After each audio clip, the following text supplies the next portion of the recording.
بسم اللہ الرحمن الرحیم الحمدللہ رب العالمین الصلاۃ والسلام علی سید الانبیاء والمرسلین۔ میرے پیارے بھائیوں اور بہنوں، آج ہم ایک نہایت پیاری اور جامع دعا کا ذکر کریں گے جو رسول اللہ صلی اللہ علیہ وآلہ وسلم نے ایک عربی کو سکھائی۔ یہ دعا دراصل حمد و ثنا اور توبہ استغفار کا عظیم خزانہ ہے۔ ایک عربی رسول اللہ صلی اللہ علیہ وآلہ وسلم کی خدمت اقدس میں حاضر ہوا اور عرض کیا، یا رسول اللہ، مجھے کچھ ایسے کلمات سکھا دیجئے جو میں ہمیشہ پڑھتا رہوں۔ یہ ایک سادہ دل انسان کی طلب تھی اور رسول رحمت صلی اللہ علیہ وآلہ وسلم نے اس کے جواب میں ایسی دعائیں عطا فرمائی جو ایمان کو جلا بخشتی ہیں، دل کو سکون دیتی ہیں اور اللہ کے قریب کرتی ہیں۔ رسول اللہ صلی اللہ علیہ وآلہ وسلم نے فرمایا، تم یہ پڑھا کرو، لا الہ الا اللہ وحدہ لا شریک لہ اللہ اکبر کبیرا والحمد للہ کثیرا وسبحان اللہ رب العالمین لا حول ولا قوۃ الا باللہ العزیز الحکیم۔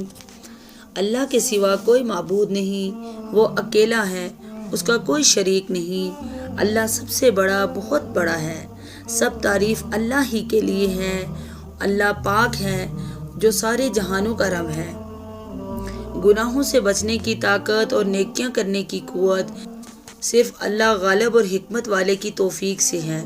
جب وہ عربی واپس جانے لگا تو رسول اللہ صلی اللہ علیہ وآلہ وسلم نے فرمایا، یقیناً اس آدمی نے اپنے ہاتھ خیر سے بھر لیے۔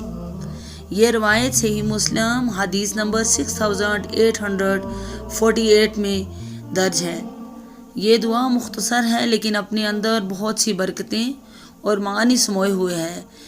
یہ ہمیں اللہ کی توحید یاد دلاتی ہے، اللہ کی کبریائی کو دل میں بٹھاتی ہے، شکر گزاری سکھاتی ہے اور ہر حال میں اللہ کی مدد اور توفیق پر انحصار کا سبق دیتی ہے۔